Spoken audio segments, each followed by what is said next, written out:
Welcome students. Today we are going to start topic experiment to prove leaf other than green in color also undergoes photosynthesis.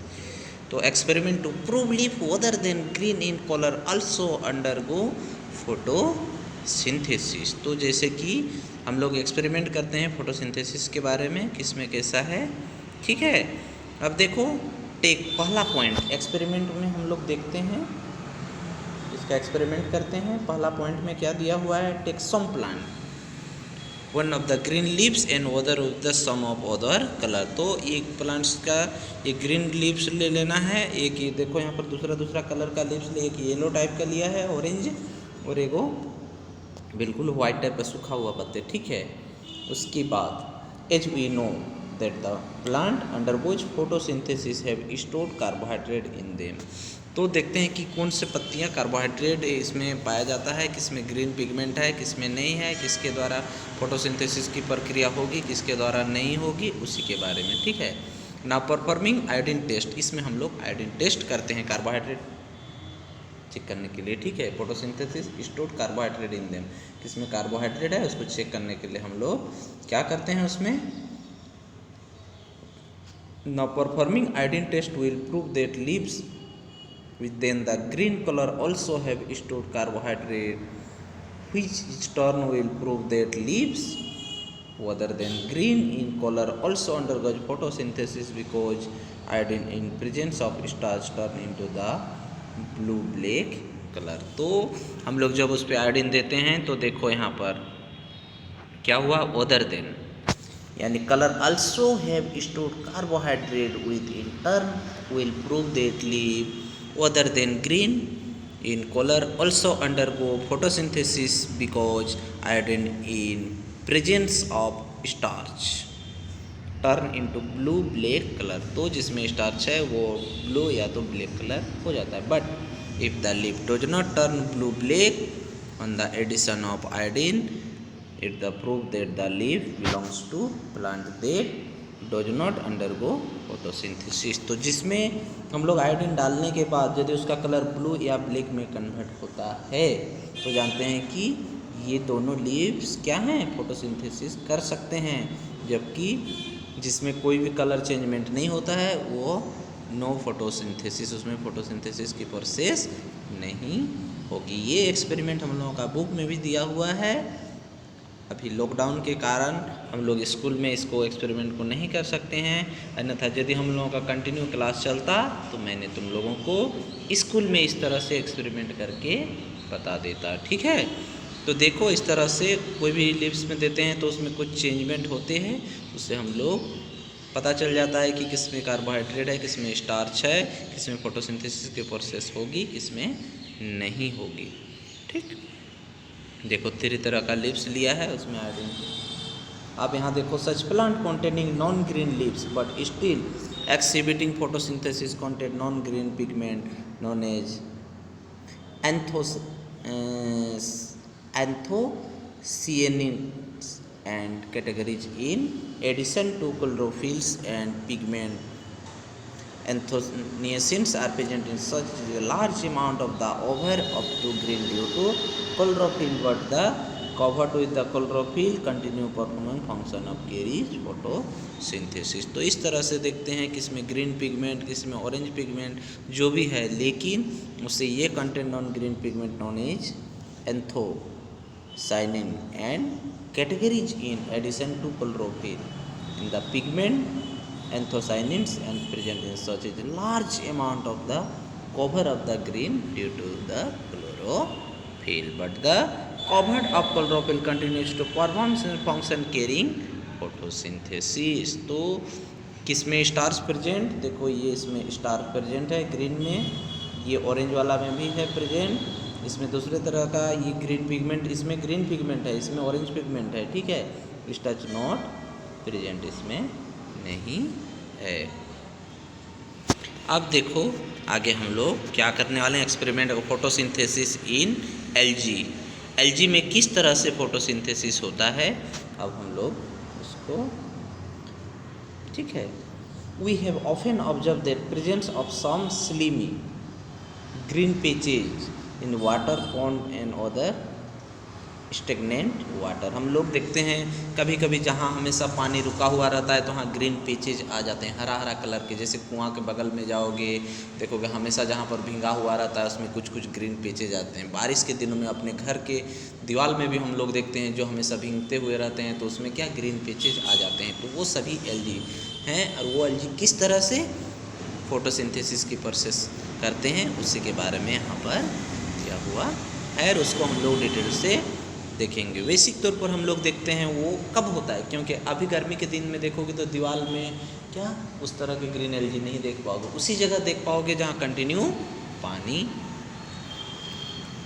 भींगा हुआ रहता है या तो पानी जमा हुआ रहता है। ठीक है, देखो this green patches arise due to the presence of organism और एल्गी।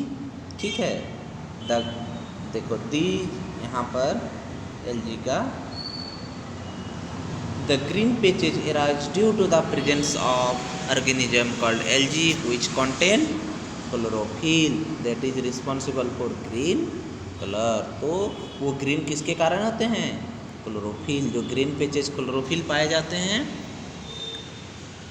ग्रीन पिगमेंट जिसके कारण वो हरा दिखते हैं। तो this green patches arise due to presence of organism, उस ऑर्गेनिज्म में जो ग्रीन पेचेज पाए जाते हैं उसके कारण वो क्या होता है, ग्रीन, वो क्लोरोफिल होता है, जिसे हम लोग क्या कहते हैं, एल्गी कहते हैं। अब आगे देखो, due to presence of chlorophyll, तो क्लोरोफिल के प्रेजेंस में algae are capable of preparing their own food by the process of photosynthesis in the same way autotrophic plant do।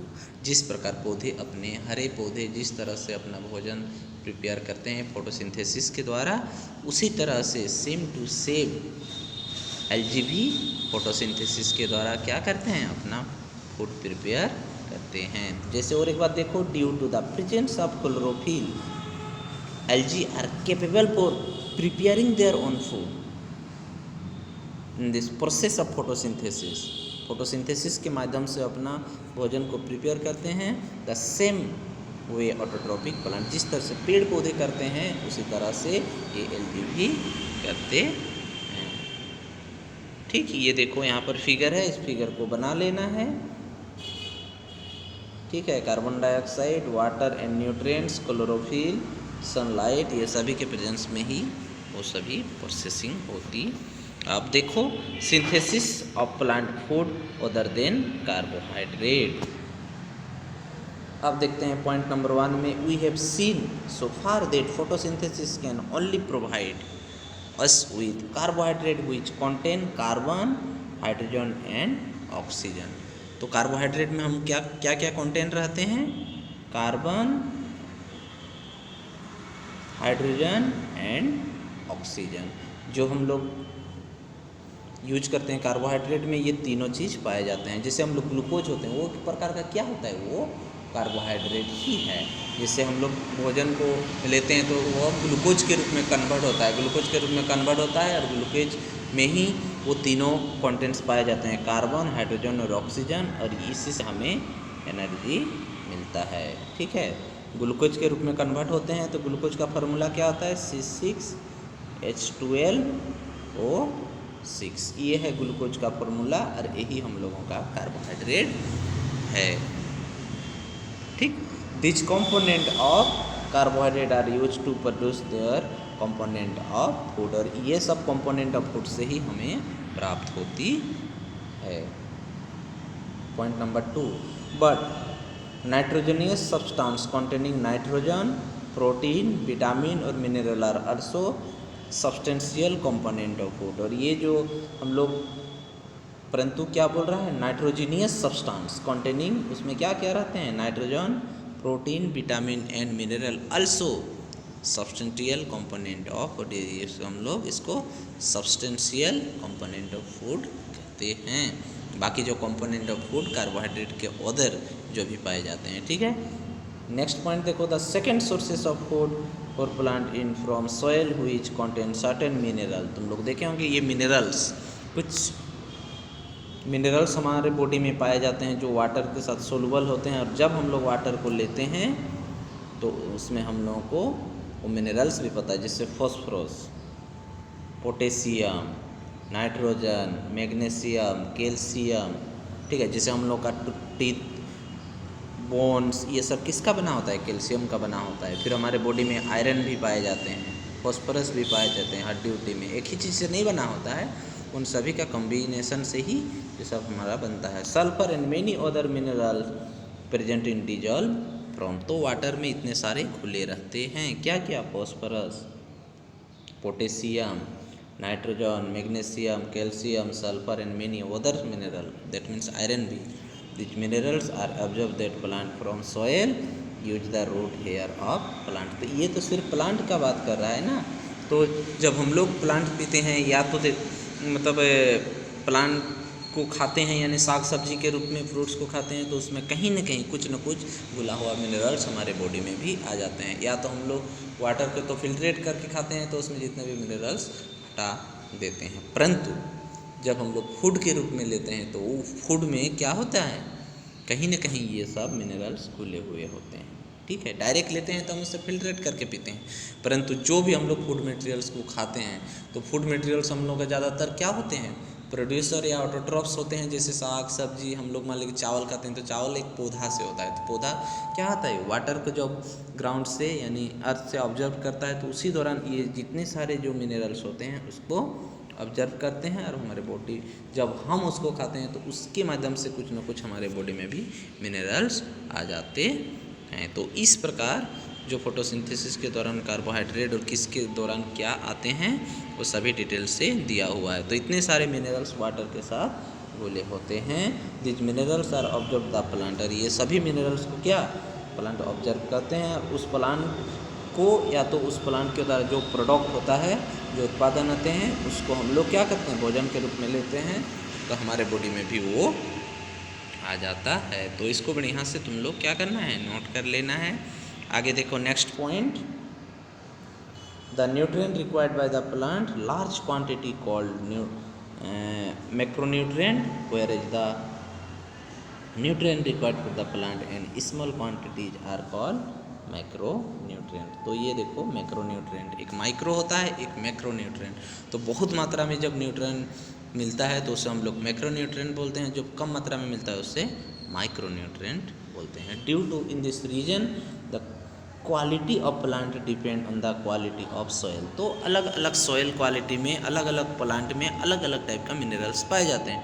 To get good yields plants is necessary to take care of the quality of the soil. इसीलिए हम लोग खाद डालते हैं और different types of देखते हैं। तो बिल्कुल जो अनउपजाऊ मिट्टी होते हैं, जो जिसमें कोई भी कंपोस्ट या तो जिसमें कुछ भी चीज़ सही मात्रा में मिनरल्स नहीं पाए जाते हैं, तो उस तरह का वाटर में उस तरह में मिनरल कम घुले तो उसमें हमें मिनरल्स भी कम प्राप्त होते हैं और वो प्लांट भी ज़्यादा ग्रोथ नहीं करता है, ठीक है। इसीलिए हम लोग प्लांट में क्या करते हैं? तरह तरह की खाद डालते हैं ताकि उससे सही मात्रा में सब कुछ अवेलेबल हो। तो अब देखो, out of the minerals present in the soil, nitrogen and macronutrient for plants, a lot of nitrogen in the present is gaseous form 78। तो हम सब जानते हैं कि जो नाइट्रोजन का gaseous form 78% and the can not be use directly by the plants. तो हम सब जानते हैं कि एटमॉस्फेयर में कितना 78% क्या है? 78% हम लोगों का वायुमंडल में नाइट्रोजन गैसेस पाए जाते हैं, परंतु प्लांट उसे डायरेक्ट यूज नहीं कर सकता है। This atmospheric nitrogen is convert into nitrogenous compound and fix them into the soil due to the nitrogen fix bacteria. This nitrogen is taken by the plant. तो उसको जो घुले हुए होते हैं वो घुले हुए मिनरल्स के रूप में ही उसको ऑब्जर्व करते हैं। एटमॉस्फेरिक, यहाँ पर देखो, atmospheric nitrogen converted into nitrogenous compound, उसको नाइट्रोजीनियस कंपाउंड में कन्वर्ट होते हैं और fix dub into soil, soil में फिक्स होते हैं। Is done by the nitrogen fixing bacteria के माध्यम से। This nitrogen is taken up by the plants. Next point देखो, therefore farmer and fertilize use to the soil. और हम सब देखते हैं जितने भी किसान लोग क्या करते हैं? फर्टिलाइजर का यूज करते हैं क्यों, तो फर्टिलाइजर देते हैं तो उसमें ऑलरेडी नाइट्रोजन डाला हुआ रहता है। This fertiliser enrich the soil with the additional nutrient like sodium, potassium, phosphorus and nitrogen that in the turn absorb the plants and used to synthesize the component of food such as protein and fat। तो इस प्रकार से हम लोग इसको भी देख लिए, synthesis of plant food then carbohydrate को भी डिटेल से देख लिए। अब आगे हम लोग देखते हैं किसको, पैरासाइट को। ठीक है, पैरासाइट मोड ऑफ न्यूट्रिशन इन, ठीक है, परजीवी जिसको हम लोग बोलते हैं पैरासाइट मोड ऑफ न्यूट्रिएंट्स। ठीक है, there are certain plant in nature which do not have chlorophyll. बहुत से ऐसे प्लांट है नेचर में जिसका क्या क्लोरोफिल उसमें नहीं पाया जाता है, and hence can not produce their own food. फिर भी वो अपना भोजन कर लेते हैं, लेकिन किस माध्यम से करते हैं उसको हमें देखना है। तो देखो, parasite mode of nutrition in plant में there are certain plant in the nature which do not have chlorophyll and hence cannot produce their own food। और वो अपने आप अपना भोजन नहीं बना पाते हैं, जबकि वो किसी नेक्स्ट प्लांट पर डिपेंड करते हैं। उससे हम लोग क्या कहते हैं, पैरासाइट कहते हैं। तो ये देखो पैरासाइट का definition. There are certain plants in nature which do not have chlorophyll and hence cannot produce their own food. This is called parasite. Next देखो, this plants use to heterotrophic mode of nutrition. इस plant को हम लोग क्या बोलते हैं, heterotrophic mode of nutrition बोलते हैं। To derive food their survival, और वो अपने फूड के लिए सर्वाइव करते हैं, किसी और के फूड को से वो अपने आप सर्वाइव करते हैं। This plants use to heterotrophic mode of nutrition. इस प्रकार के प्लांट किस तरह का न्यूट्रिशन करते हैं, हेटेरोट्रोपिक न्यूट्रिशन करते हैं, जो किसी नेक्स्ट चीज़ पर डिपेंड, यानी नेक्स्ट प्लांट पर डिपेंड करते हैं। अब देखो एग्जाम्पल, तो ये parasite mode of nutrition plant का तो हम लोग लिख लिए। ये देखो लिख लिए, दोनों पॉइंट से उसका डेफिनेशन कंप्लीट हो गया। अब फॉर एग्जाम्पल में देखो, एग्जाम्पल में क्या है, कसकट्टा जिसको हम लोग अमरबेल, तुम लोग अपने घर के आसपास देखे होंगे कि येलो धागा टाइप का कुछ दिखता है, जिसका हम लोग कसकट्टा बोलते हैं, जिसको नॉर्मल हम लोग अपनी बोलचाल की भाषा में अमरबेल बोलते हैं। Is yellow tubular plant twisting around the stem and branches of tree that does not have A chlorophyll and hence can not make it own food. तो कसकट्टा इसका बहुत ही बड़ा एग्जाम्पल है। तुम लोग अपने घर के आसपास देखे होंगे कि येलो इसका ना तो रूट होता है, ना ही क्लोरोफिल होता है, ना कुछ। जिस प्लांट में तुम इसको फेंक दोगे वो उसी प्लांट का प्रिपेयर फूड को ऑब्जर्व करके ये अपने आप में ग्रोथ एंड डेवलपमेंट दोनों ही तरह का डेवलपमेंट करते हैं। तो तुम लोग देखोगे एक छोटा सा टुकड़ा किसी प्लांट में फेंक दोगे, 6 महीना बाद देखो कि वो अमरबेल यानी कसकट्टा क्या होता है, पूरा प्लांट फैला हुआ है। क्यों? क्योंकि ये अपने आप फूड प्रिपेयर नहीं करते हैं, ये प्लांट का प्रिपेयर फूड को ही लेते हैं और अपना डेवलपमेंट और ग्रोथ करते हैं। The climb on the other trees, the climb in the other trees known as host, इससे हम लोग host plant and absorb the readymade food, और ये रेडीमेड फूड के रूप में ऑब्जर्व करते हैं। They are plant like cuscuta known as parasite. तो ये भी पैरासाइट का डेफिनेशन है। तो सिंपल सी बात है, बहुत सारा प्रॉपर्टीज, कोई भी एक प्रॉपर्टीज लेके हम पैरासाइट को डिफाइन कर सकते हैं। ठीक है, they climb on the other trees. तो बेसिक डेफिनेशन जैसे कि मैंने तुम लोगों को पहले भी बता दिया, क्या बता दिया, ये वाला डेफिनेशन में हम लोग इसको भी लिख सकते हैं, इसको भी लिख सकते हैं। बट इन सभी पॉइंटों में से जो बेसिक और इम्पोर्टेंट पॉइंट लगा वो ये है, ठीक है, जो इसको हम लोग डिफाइन कर सकते हैं। The climb and other trees known as host, the climb and other trees known as host and absorb the readymade food, और रेडीमेड फूड को ऑब्जर्व करते हैं। Therefore the plant like cuscuta are known as parasite. तो ये हुआ parasite का definition.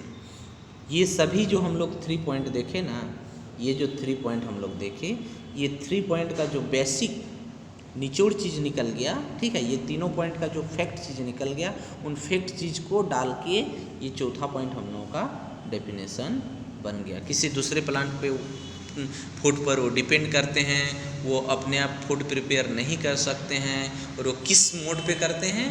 पहला तो बोला कि उसमें क्लोरोफिल नहीं होने के कारण वो अपने आप फूड प्रिपेयर नहीं कर सकते हैं, पहला पॉइंट। दूसरा बोला कि ये हेटेरोट्रोपिक मोड पे न्यूट्रिशन करते हैं, यानी वो किसी और पर निर्भर करते हैं। तीसरा ये बोला कि किसी दूसरे प्लांट के फूड को वो डायरेक्ट रेडीमेड के तौर पे वो यूज करते हैं। और उन तीनों पॉइंट को मिला के एक शॉर्टेस्ट पॉइंट जो बना, यही उसका है basic definition of parasite. They climb on the other trees known as host plant and observe the ready-made food like plant Coscotta. This is called parasite. तो यहाँ फूड तक डेफिनेशन हम लोग इसको, ये उसका डेफिनेशन हो गया, और ये Coscotta उसका क्या हुआ, एग्जाम्पल हो गया। तो इस प्रकार हम लोग देखते हैं कि इंसेक्टिवोरस प्लांट हम लोग कल पढ़ेंगे, ठीक है। आज हम लोग पैरासाइट तक ही पढ़ेंगे, ठीक है। तो इससे बहुत अच्छे ढंग से तुम लोग नोट कर लेना।